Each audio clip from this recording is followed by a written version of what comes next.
if I ever start talking too much, I just need you to kick me out of the table. Like, I feel like sometimes I talk a lot.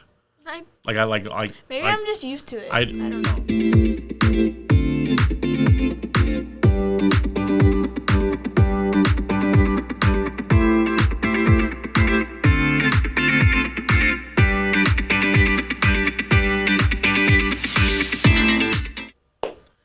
All right, here we go. Hey, welcome back, everybody. Couple questions. We always like to start off with a couple of fun questions. So, what are our questions today from ChatGPT? Yeah, our questions for the day. Our fun question is: if you could live inside any video game or movie universe for a week, which one would you pick and why?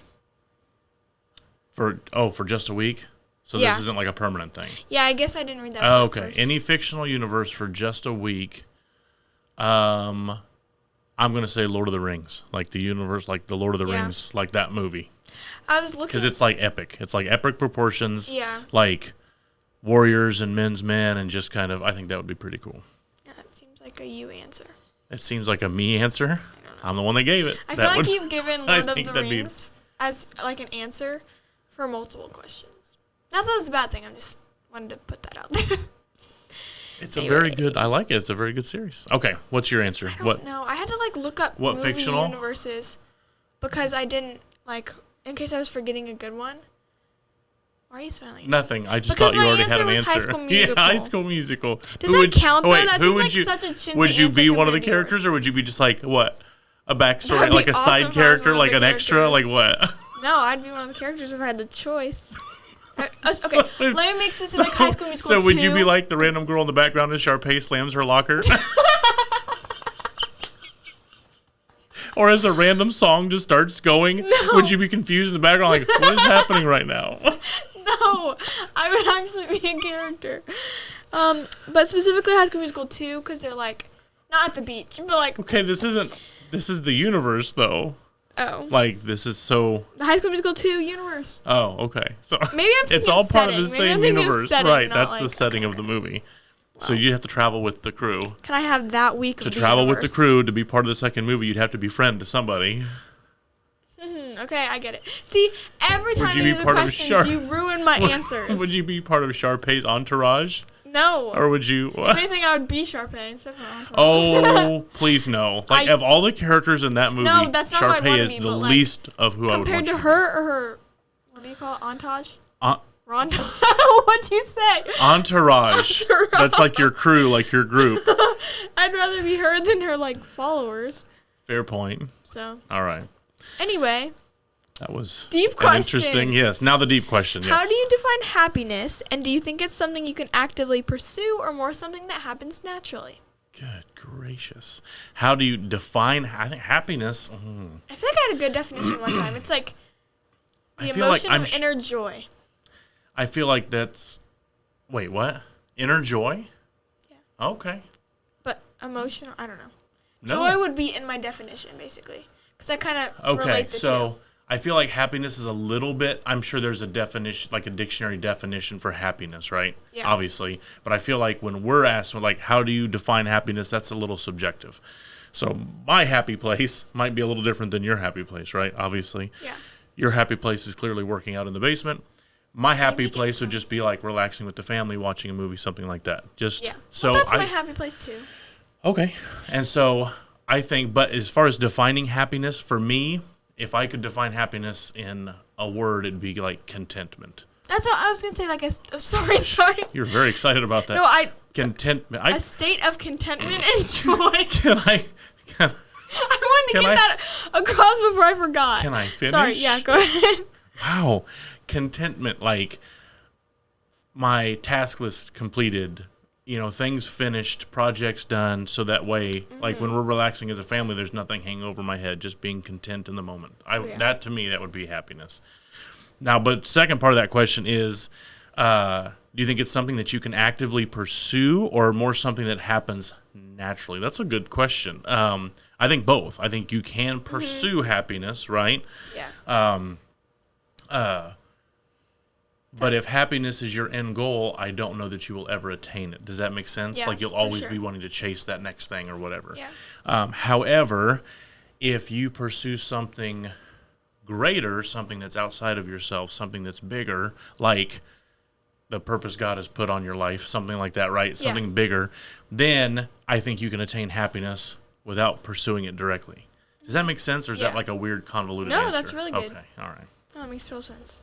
Do you have an answer to that part, or no? Oh, the actively pursue or something that happens naturally? What do you think? No, I think you made a good point. I would say both. Okay. But I feel like the more you actively pursue it, it becomes less of a joy. Good. If that makes sense. Perfect. I don't know. Yeah. Okay. I like that. That's a good answer. So those are good answers. Good questions so today. what are we talking about today? Today we are going to be talking about social media boundaries and balance. Ooh, social media. I think that's kind of a hot topic, Especially especially in like messages and sermons these days. So, and in youth group, it's kind of a hot topic for us. It is for students, absolutely, because this is something that we're just inundated with in our lives, right? So I obviously grew up. I'm Gen X, like the early side of Gen X. I always see different. I don't even know half those. I know I see different date ranges for this stuff, but I'm pretty sure I'm on the earlier side of Gen X. So I grew up obviously with. I didn't grow up with the internet, right? That wasn't until I was in 8th grade we got our first computer with AOL. If you guys remember that, you've got mail, right? So it was always exciting and like this new thing, but there wasn't a whole lot to do. Like even search engines were super basic, super like. You know what I'm saying? Yeah. There was just not a whole lot going on. But once it came, once the internet was there and all of a sudden sites were being developed and you know what I'm saying? It was exponential. In fact, sorry, I know this is a long way around this, but I saw a chart. It was an active graph, if you can picture that, and maybe I'll post a little video of it or something during the episode, but it was an active chart showing the websites and their popularity. So like Google, Yahoo, maybe it was search engines or something like that. I can't remember. And like before Google was ever a thing. So like Yahoo was huge right off the bat, right? Like that was early days of internet. Yahoo was a big one, and so it was this graph showing the popularity or the site visits. So popularity, how many people were visiting these sites over the years, right? And as the years ticked by, I mean, just millions and millions of visits, and all of a sudden you'd see sites pop up like Google just like took over, right? Stuff like that. But it was so interesting to see what sites kind of rose and fell in popularity, and sites that used to be huge, like Yahoo, for instance. Today, still around? See, exactly. You asked that because you hardly ever hear about it. Yeah, it's still around, but it's not really relevant, I used to think it was a store. You used to think Yahoo was a store? Or something, not a search engine website thing. That's what I was little. I know that now. Oh, I know, but what would make you think it was a store? I didn't even know what that was. I don't know. Oh. It was on that Monopoly Go game we used to play. Oh, and I figured it was something not all right. like, you know what I mean? You would think it was a retail else. thing, not like a, that makes sense. I can understand. Yeah, like I don't even know what that is today. But everything, I said all that to say everything progressed so fast that in 8th grade, went from not having a computer, or went from getting our first computer and first experiences to the internet and all this stuff, to like where we're at now, where you've got artificial intelligence creating lifelike videos, which was sci-fi when I was a kid, right? I mean, or not even sci-fi, like it wasn't even something you'd think about, right? And so all this stuff has been it's been thrown at us so fast. That's one of the reasons we try to address it with students in youth group, or I try to talk to students about it, because it's crazy how much time it takes from us, how much attention it takes from us, and how it can like completely rob us of, or maybe not rob us, or totally shift our priorities, right? Yeah. And rob us of some of the more important things in life, like our time with family, or our time with like people, real life, person-to-person interactions. And so, I mean, it's just incredible how that stuff's blown up over the years. Yeah. Absolutely incredible. And I just think it's also important to talk about, because there's so many young kids who, like, since it is around and so evident today, like, they're getting phones and they're getting social media at such a young age. Yes. Where your brains are not fully developed yet. And it's just crazy to see that, and how they're acting from that, and just how it's affecting them. And it's just like the age keeps going down and down to like when you're getting social media. I'm just like, I'm sorry, I would not let my 9 or 10-year-old have. Yes, and there are studies out. There are studies out that show how it actually affects how your brain works, how you think. It affects your attention span. It affects all this stuff in your social skills, anxiety, everything, and how and to be on it at such a young age, with that being a potential impact, is nuts. Yeah, and we're not here today to like bash social media if you have it, if you don't, but we just want to like bring to light this I don't know, the negative side of social media a little bit, and how it can affect not just us as Christians, but we want to talk about that a little bit, and how us as Christians can handle social media, how we can help others who are, I don't know what I'm saying, but like, you know what I'm saying? Yeah. Who others who are impacted by it? Yeah. Okay. So and obviously we're not scientific researchers. I mean, we'll probably I've got a couple of people that I follow regularly that are about to set. In fact, I don't know, it's probably too early to mention it, but we have a parent conference that we're getting ready to do here in a few weeks. And two of our guests that are coming are Sarah and Jesse Siegand. They're out of Nashville, Tennessee, and they have an organization called Parents Who Fight. And this is literally what they do. They train parents on how to handle technology as a family, social media, this kind of stuff. And so a lot of this research I've gotten from them. And there's another amazing ministry and organization out called Protect Young Eyes. Huge. We'll post those in. I'll post those in the description. Links to those two things, and they're incredible tools to help parents specifically, but also teenagers. I mean, there's obvious or teenagers, younger people in the home to deal with these things. But there's a lot of great tools out there, but it's so much to keep up with. So what I was getting ready to say was we're not researchers. Like, I haven't done this research myself, but we follow and look after people who have, and from our own personal experiences, right? Yeah, which we're going to talk a little bit about. Exactly right. So we're kind of going to get into that first to start things off, just kind of our personal experience with social media. Now, from a young age, I was never allowed to have social media, which was like really hard, especially in middle school, because like all my friends were getting I had a phone, but it was very like but say when I'm gonna check something real quick, but tell them when you got tell about your first phone. Like we held that off for just a little bit too. I got my first phone in 5th grade, like halfway through my 5th grade year, which it was a good age. It wasn't too late, but it was just kind of hard watching all my friends get phones and stuff. Like, I was definitely ready to have one, and when I did get one, I knew the parental controls that I would have, like, going into getting one, but I guess I wanted one so bad I kind of like didn't fully think about how much my phone would be locked down, and it was very, very much locked down for a first phone. Yes. My contacts were limited. I could not download apps by myself, just stuff like that, and I wasn't allowed to have social media at the time. Correct. Which I knew that going into, but I think the more I saw my friends getting Snapchat and Instagram and other things like that, it became a lot harder, and I know you guys, like, we went through a lot of hard conversations, and like, it was something I really, really wanted at the time. But looking back, I'm actually so grateful that I didn't have social media, because I would have not only just embarrassed myself, but I would have just been like a mess on it. Like, it just, at a young age, my brain wasn't fully developed, just like other kids who have it now. It's just like, I'm just looking back so grateful that I did not have it then. And technically, like, our brains aren't fully developed until we're, I think 25, research says. Yeah, it wouldn't even So be there's now. still tons of, I mean, like, if you think about it, you still got 10 years Yeah. of development and maturity and socializing and I mean, just, you know what I mean, developing in those areas of life. And so even now, we are very, very, like, you really still don't have social media, technically. No, I don't. Right? I know you chat with some friends. Yeah, you have Snapchat and chat with friends. And that one was tough for me, because I do not like, I mean, I am on it because you're on it right now, and because we have so many students that are on it, that I'm on it because we do a group chat for a youth group, because so many kids are on it. Yeah. And even though I don't care for it, they did introduce some parental controls that are helpful. And there's some different things that they're doing, and one of our agreements with our kids is that your phone is not your phone; it's our phone.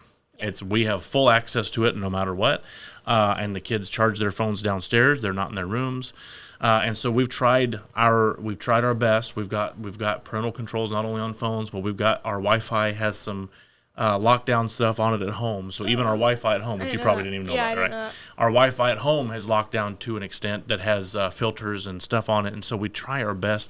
Technology's here. Yeah. We had to learn to live with it, right? Mm-hmm. I mean, we could completely unplug, and that would be a good thing to do. See, look, just the look on your face right now, like, man, that would be tough. It isn't realistic, and you're right. I mean, the world that we live in it's hard to unplug. Now, I do think that's something that you need to do from time to time. I agree. We do a fast. As a church, we do a 3-week fast at the beginning of the year, and I love it. And one of the things that we've done every year as a family is basically a digital fast or a media fast. We're kind of off of our phones for the most part, like shows and games and stuff like that. Like phones are just they become basic, and then texting and calling pretty much. Texting, calling pretty much, and then we do. There's no TV. There's no. Video games. It's really basic. Like we do family game nights, like we play board games and stuff, and we take that 3 weeks as a family for a digital fast, for a media fast, to kind of reconnect. And we do that. We have times of doing that throughout the year, but this is like a 3 weeks that we've really focused on it because, again, not just social media, but media in general, and just all the stuff out there is just so. It will fry your brain, and so there's just times we got to just take a step back from that, and I think that's so important to do. Yeah. So. Definitely. So I kind of want you guys to talk about, maybe you hit on it a little bit, but why you did enforce so many parental controls for us as kids. I know it's definitely protecting our eyes. That's something I do really want to talk about, and our minds, all things like that. Like, give your reasoning behind the parental controls that we had and like the limit on social media. Well, twofold. First of all, I'd say came up. When we got our first computer and got our first internet and got AOL, like, my parents had no clue about any of that stuff.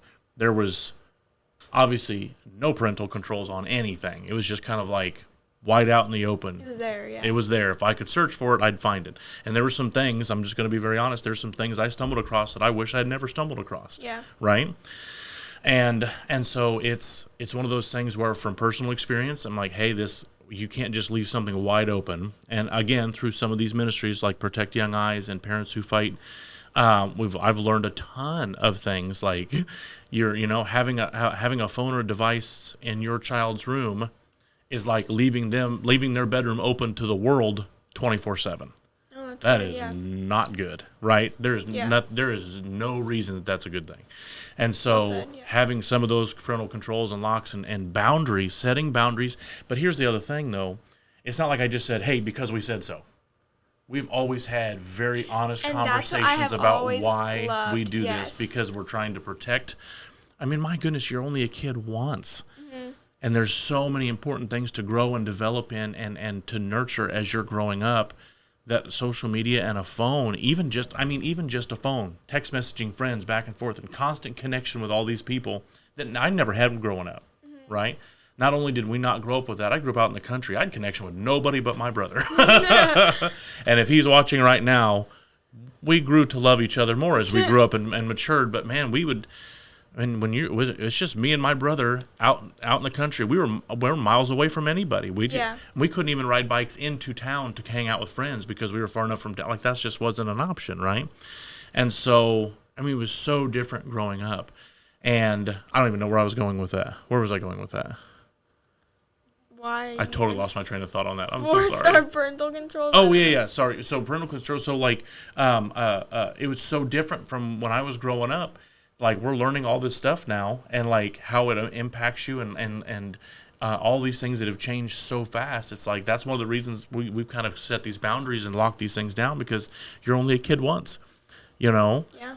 If you're locked in a device and constant contact with your friends 24/7 and social media and wondering about what everybody's doing and this, that, and scroll forever, next thing you know, years have gone by, and you've wasted so much time. And in fact, even for myself, I found an app where I can load it on. So when if I jump on Instagram or Facebook, it says, "How long would you like to be on here?" About 5 or 10 minutes. And then after that 5 or 10 minutes, it locks me out. I like that, yeah. Because it is so easy to, what do they call it? Dead scrolling, doom scrolling, where you're just scrolling, and next thing you know, like an hour has passed. Next thing you know, it's midnight. Oh my gosh, I got to get to bed. Like, there's been zero productivity right now. You know what I mean?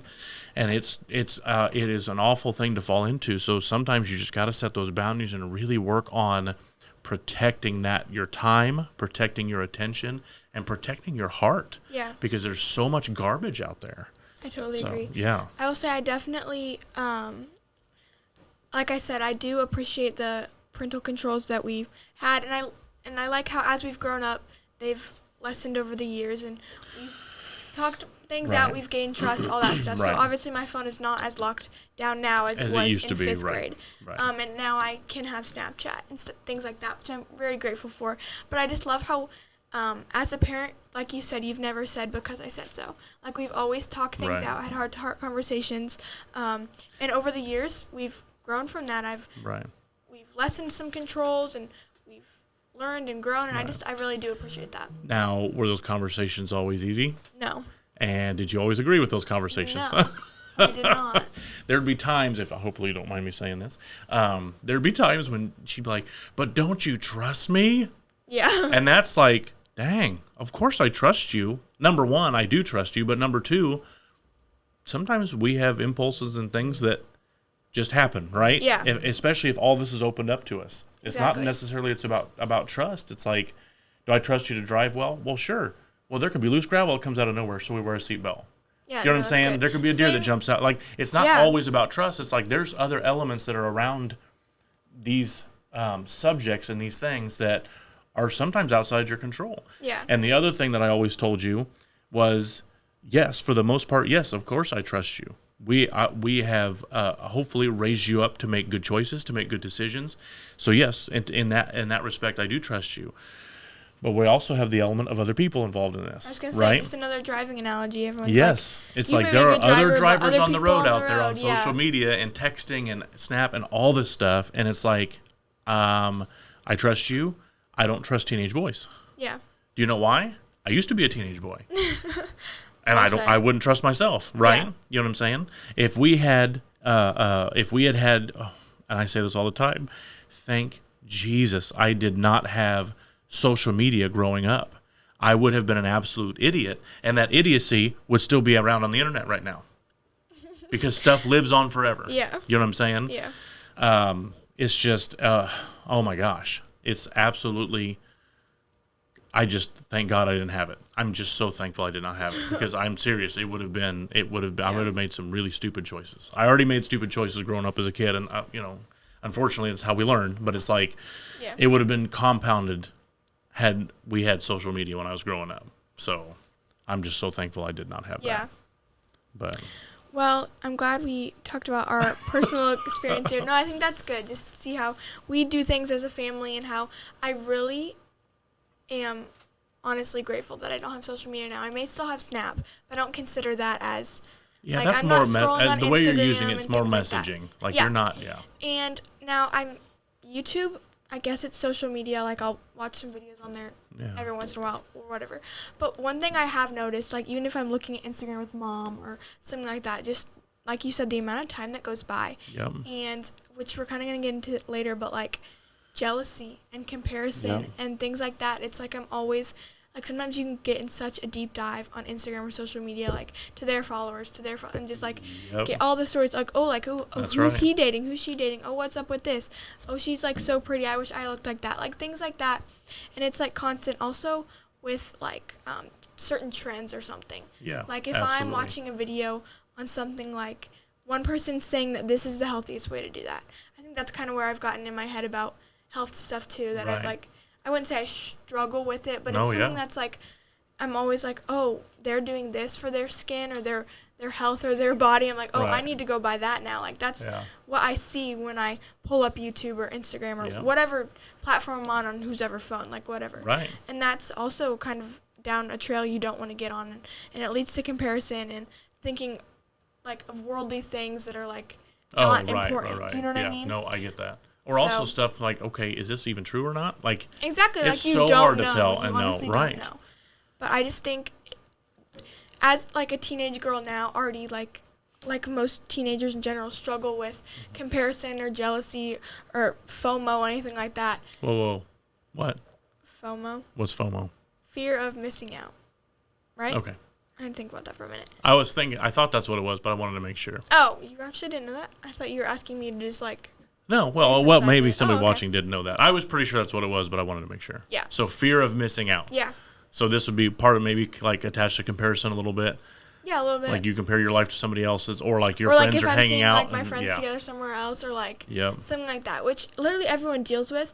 But like if I had social media when I was like younger, and even now, if I was open to more social media, I think the jealousy, the comparison, the FOMO would be to another level with me. And I don't think that's good for, like, your mental health in general 100%. or anything like that. So that's why I'm very grateful that we don't have that, or what I do have is limited. But yeah, that's kind of a little bit of what I can struggle with personally, and I'm just glad it's not worse. Yeah. If I did have more. So. That's true. So yeah, a lot to work on, a lot to process through as all this advances, and it's constantly advancing. I feel like there's always a new app out there that you got to watch out for and deal with. So the other thing is, like, and this has been around for a while too. So, like, there's the term influencer, right? Mm-hmm. I can't tell you how many people I've come across on social media. Like, their bio literally says influencer, or I mean, it's just like, really? Like, who do you think you are? You know what I'm saying? Yeah. Like, okay, because you go shopping all the time wherever you live and you show people what you bought, like, you're now an influencer. It's crazy how many people that's their job, though. Like, they make a living off literally making videos and shorts and reels. Which I get that, right, because it's like content, 24/7. But it's just like, it's also created this me monster, right? It's all about me. Everybody's watching me. Everybody wants to know what I do. Yeah. Oh, here's my day-to-day. Here's what I do every day. It's like, oh my gosh. I enjoy watching that, though, to be honest. Seriously? Yes. But that doesn't strike you as vain? Like, that doesn't put you off a little bit? Like, I don't know. Like, I love watching, like, vlogs sometimes of, like, influencers or people I like. Like, this is what I do in a day. This is what I eat in a day. Oh this is my skincare routine. Seriously? Maybe it's just a girl thing. I don't know. I don't know what guys watch, but I think they just watch other guys play video games. That is so true. That is literally so Which true. I also don't understand. Like, this is the most boring thing. But I guess if you're into a game and you're watching walkthroughs or whatever, I mean, but it's just almost like I don't know, this whole look at me thing is just crazy. No, I definitely see your point on that. I think that comes in with other things that they can do too. Just like I don't know. Like what? I don't know. I guess I'd have to think about it. But, like, I guess I don't see as much, like, vain and selfish ambition in, like, those. Maybe it's because I watch them a lot than I do in, like, other videos. I don't know what. I'd have to think on what I would see more, like, selfishness in. But I do get your point, like, where you're coming from with that. Yeah. I definitely think, like, the me mindset for the influencers is definitely very evident. Right. Because that's why sometimes I don't always post stuff for youth group and I mean, I've started to a little bit. As more of an attention-getting thing, like, okay, not attention on me, but, like, stuff we're doing in youth group. Like, I'll do a selfie video and say, hey, here's what we're doing tonight in youth group. Come out and join us, bring a friend, stuff like that. And I don't even like doing that because I'm like, it's not about me. Yeah. But what am I just going to, like, show the video on something else and just talk? Like, what am I supposed to do, right? I don't even like doing that because it's not about me, right? Yeah. I don't want it to be about me. I want it to be about something greater than that. I want it to be about what God's doing in our youth group and the lives of our students, or what God has in store for us at worship tonight or at the message, or what, you know what I mean? So it's just so weird. I hold the phone up and say, hey, here's what we're doing. It just seems No, I totally get it. Yeah. You know, totally like, we can easily fall into, hey, everybody's looking at me. Here's me. Here's my fit. Here's fit check. You know. Yeah. Oh my gosh, that stuff is so obnoxious to me. No, I definitely get what you're saying. Because if I were to do, like, a day in my life or what I eat in a day, it would feel very, like, vain, like, look at me, selfish looking. I guess from me doing it. Like, but I guess me watching it, I'm not totally. I guess if it's a celebrity or if it's a personality that you follow, like what name somebody that you listen to, like Sadie Robertson, or not, whatever, Sadie Robertson, Huff, whatever. Yeah. So I mean, she might not do that as much, but she does little stuff like that. So she probably doesn't. Okay, because she has an actual podcast, so she doesn't do the whole "hey, follow me everywhere I go and see what I do" kind of a thing. So she doesn't strike me as somebody who would. No, but she might do like a day in the life at work with me or something like that. Kind of behind the scenes kind of a thing? Yeah. Okay, all right. Which I can. And so if it's somebody, as much as, like, if it's somebody that you know and trust, like, hey, I know Sadie's message, I know her heart, and then watching how things work with her family, her podcast behind the scenes. I mean, I could understand a little bit of that appeal. I get that. Mm-hmm. But there's some people how they don't have all they have is look at me. You know what I'm saying? I totally agree. Like it's just. There's been so many people, like, the algorithm just kind of feeds you this garbage all the time. So I've got to constantly be like, hide, not interested, and you know what I mean? Yeah.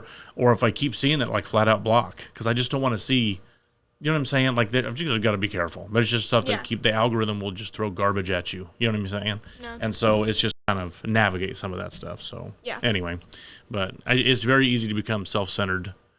No, I totally when you're putting content out there about yourself constantly, 24/7, gaining followers. Like, oh my gosh, it's all about me. You know what I'm saying? Yeah. It's just a danger. It's a dangerous road to go down. Yeah, it takes up so much space in your mind too, because that's like all you're 100%. Thinking about. Like, oh, how many more likes? Like, every second you're checking if you got more likes, more followers, or anything like that.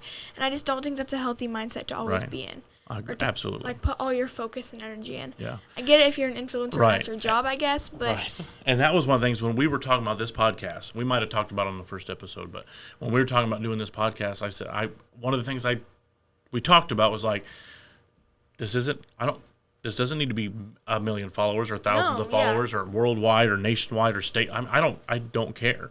Like I said, if it's just a handful of our students and a few people at church that watch, fine. This is an opportunity for me and you to talk things out and to kind of like process and maybe have a few students or a few people that are, hey, that's kind of something that we're going through or whatever, you know what I'm saying? Like, I've had so many like students like that I'm friends with, like younger, who've like, said nice things about the podcast and how they really enjoyed it. Yeah. And like even just those like so we have a following.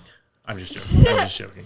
And even those like little comments are just so sweet, and they're like, they make me think, okay, like this is worth it. You know what I mean? Yeah. Like I don't need everyone else. Just those like even just those few people, if they're getting something from it, if they're growing, or I don't know. It's worth it to just have that. You know what I mean? I like what you're saying about this. Like we're not trying to gain so much from it. That thought can always be in the back of our mind, but that's like the devil. Like, we don't want the attention on us. Yeah. That's something I constantly need to remind myself. Like, God, don't let it be my words, let it be yours. 100%. And like, that's something just came to me. It's like, we're not trying to gain followers, we're trying to make an impact. Yeah. And even if that impact is with just a dozen people, like, that's okay with me. Yeah. So, and that's how I feel about youth group, too. Like, I love, like, I mean, if all of our students are there on a Wednesday night, we got over 30 people. Mm-hmm. Which for some churches might be small, but others that's huge. For us, that's a good, like, that's a cool group to be in, because you've got a bigger group, you've got more energy, you've got more feedback, you've got more questions that ask, and so that's amazing. But even if it was 10, which we have before, even if it was just 10 students in the room, I'm going to bring the message, we're going to worship, we're going to minister, we're going to do it, right? Because no matter what, right? God has given us a purpose, God's given us something to share. And no matter who's there to hear it, we're going to share it. Right? I love that. Well said, yeah. So, anyway. Very good. So, yeah. So, what are some of the... Okay, so we've kind of talked about some of the hang-ups and some of the bad parts of social media. What can be some of the benefits, too? Because there are some... Any tool can have some benefits, right? Exactly. Right? The same hammer that builds a house can be used to attack somebody. Like, right? So there's bad sides and there's good sides. So what are some of the good sides that we see, or some of the potential that we have with social media? I would definitely say, I think one thing most people would say the benefit of social media is connection. Like, connection. We've got what kind of connection, though? Because there's actually been research that shows that this generation is the most disconnected. Which I do see where that can come into play. But the connection, I guess, which I don't know how much this has to do with social media. I guess you can talk to people from across the country or something like that just by calling or texting. But just like as a tool in general, social media, our phones, anything like that, I think it can bring connection to people we might not get to talk to as much, might not get to see. Okay. Things like that. And I think... I don't know if this is probably a good thing, but like sometimes I can be more adamant or more confident in like texting someone real quick than going up and actually talking to them. Now that's not the greatest thing, right. But sometimes that can lead to something. Like a quick text can lead to a good conversation on the phone. And then maybe that can end up to like a hangout, something like that. Does that make sense? No, yeah. Like I think it gives people opportunity to connect and maybe even grow. Yeah, I think it can be. What's the word I'm looking for? Like an additional way to connect. I think like one of the going back, unfortunately, now, so we use Snapchat, unfortunately, but we also use an app called Band App for our youth group for posting videos, posting pictures, stuff like that. So this is a group of people we have a connection with already, right? Through church, through youth group on Wednesday nights. So we have connection, person-to-person connection with most of these students. And so then when we post something, or when there's a conversation going, like every so often somebody posts something on Snapchat or whatever and kids will like it or comment or whatever. These are people you already have connection with. So it's like adding to that connection. Does that make sense? Yeah. It's like It's like this cool, fun conversation, regardless of which app we're using it in, is a conversation with our church family. It's with our students. It's with our friends from church, right? Whereas blanket social media is not really a real connection. Does that make sense? No, yeah. So it's like that's one of the things that when the research shows that the most disconnected generation is because they've replaced some of that in-person connection with simple just social media or digital connection, right? I agree, yeah. Whereas supplement, that's the word I was looking for. So whereas we have a real connection with real people in real time at church, and the social stuff is a supplemental connection. It's like just an additional thing. Does that make sense? Yeah. And I think that's what makes some of those connections feel like better connections and deeper connections than the digital only. Does that make sense? Agreed. So I don't know. That's just something. But, what are some benefits that you can think of? The benefits, I think the benefits that I see most is like being able to live out your faith, right? Oh, to share your faith. Yeah, to share your faith yeah. and to have a little bit of a platform. And again, trying not to make it all about you, trying to make it not all about me, but having a little bit of a platform to share your faith. It would definitely be good. But again, you got to kind of take the good with the bad on that, right? Mm-hmm. So you can share your faith, but then you can get 1,000 comments on there that say, well, what about this and what about that, and how could you believe that, and how could you live like this, and what about this and what about that? It's just like, oh my gosh. Then it becomes like just I don't even want to mess with that. You know what I'm saying? Exactly. But there are opportunities to share faith, to pray with people, and to for instance, everything that we went through as a family years ago. I would post regular updates. I created because people want to know, because people are like, hey, how's everything going? Exactly. How's Ashley doing? How's stuff like that? So I would post updates in a Facebook group.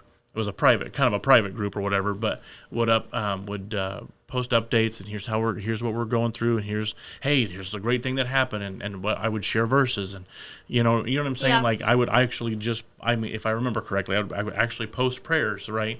And that was a great way to connect. Yeah. Wouldn't have that otherwise, right? Without that, exactly. Without social media, without that digital connection, you wouldn't have that at all. That particular way to connect, right? Yeah. And share your faith and walk through that faith journey or that faith struggle or life struggle with people who can pray with you and who care about you, right? So that's a benefit that I see. So there are some good things that can come out of this, but I do think it is so important to have boundaries and to set proper... Just to get in a proper perspective of it. Yeah. Like, hey, what is this really doing for me?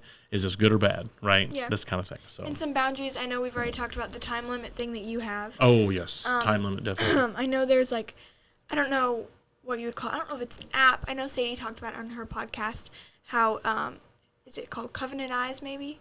Have you heard that's of that? One of them, yep. That's a good one. Yep. How would you explain that? What does it exactly do? Covenant Eyes it's an accountability app. Yeah. So Covenant Eyes allows whatever you're doing on your phone. I don't know if it's everything or just certain things. It goes to like an accountability partner, right? And so one of the things that I use is on mine is called Trueple. And my Pastor Scott, is an accountability partner. So if something pops up on my phone, like it takes random screenshots. And it goes through those screenshots, and if it detects something that's inappropriate, it shoots it to your accountability partner. So your accountability partner would say, hey, this happened to pop up. Like, everything okay? What's going on? Yeah. And so there's accountability apps out there. There's time management apps out there. There's lots of tools out there that you can use to help rein that in and help. Exactly. Help it's not keep bad you to safe, have it, right. But to have boundaries is the responsible, good thing to do, healthy thing to do. And to be honest with you, that's not just with social media.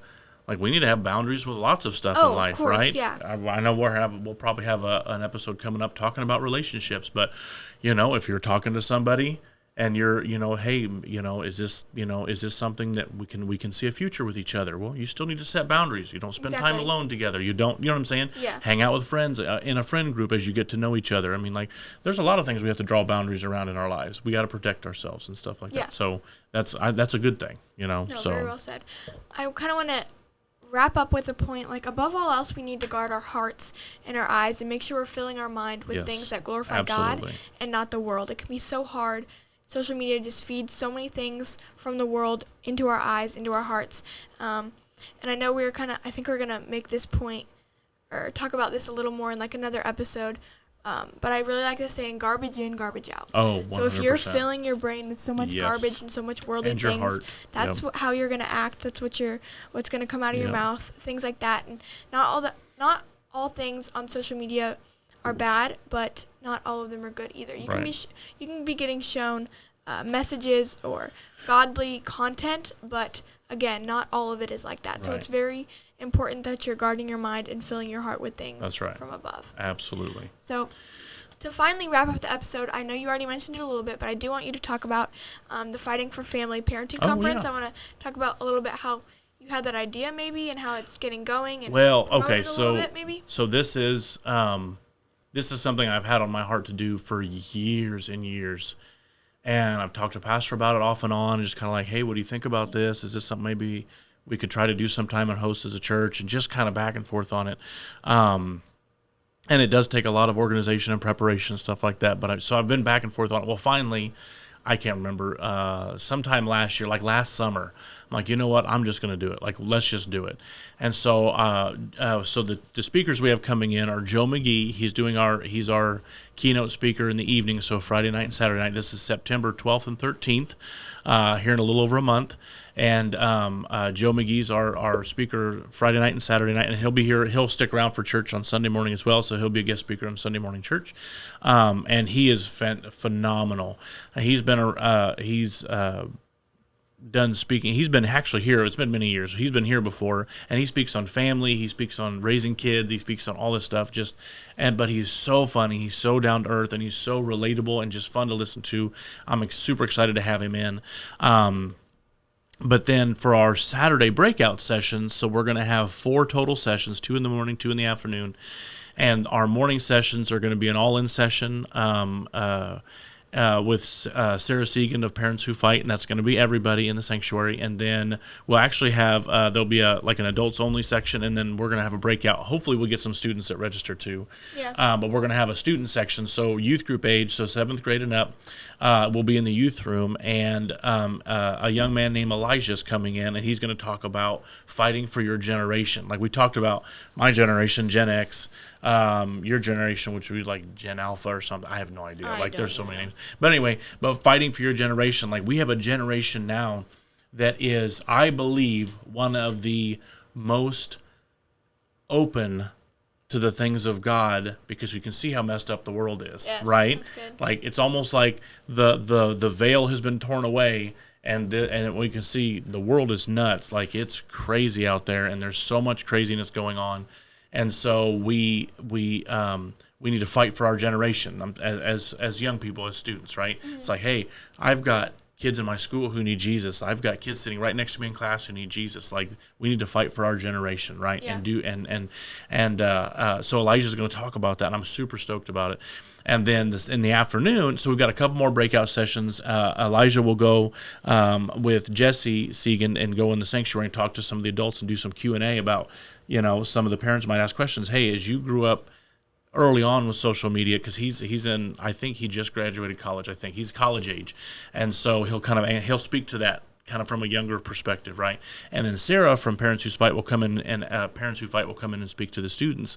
And so anyway, it'll be a lot of fun. I'm super stoked about it, and super stoked about Joe McGee in the evenings. And so registration is open. We'll post a link on. You'll see a link in the description, and so you can register for that now. Very excited about it. So I'm going to be doing a huge push on Facebook and social. Speaking of social media, do a huge push on social media about it, and hopefully get a good number of people registered. So yeah, I'm very excited about it. Yeah, very excited. Kind of like this podcast was on your heart for a while before we really kind of pulled the trigger on it. This has been something that's been on my heart for a long time too. So I'm very excited about it. Praying that it goes well. Praying that we get good registrations in for it. So, and this is geared towards families, geared towards parents. But my goodness, everybody is connected in some way with families or students. And so even if your kids are grown, like you can still come to the conference and still learn about all this kind of growing up in this digital lifestyle and growing up with all this tech and raising families and all this with everything going on in technology and social media and everything. And anyway, so I think it'll be very beneficial. It'll be a really cool thing. So very excited about it. Well, we'll definitely link the registration you said. Yeah. Registration link. Awesome. Yeah. So very excited. Yeah, that sounds like a lot of fun. I'm happy we get to do that. I'm going to wrap us up today with a prayer. And yep, sounds good. Out. Perfect. All right. Dear God, I just thank you so much for another great conversation we got to have. Lord, I just pray that pray for these young minds who are listening. God, in a world where worth is seen how many likes or followers we have, God, I just pray that you will open people's hearts to the plans that you have for them, God. I pray for guarded minds and hearts, and that the Spirit will help us discern right from wrong when it comes to our phones and to media, God. I just thank you so much for all that you have planned for us. And it's in your name I pray. Amen.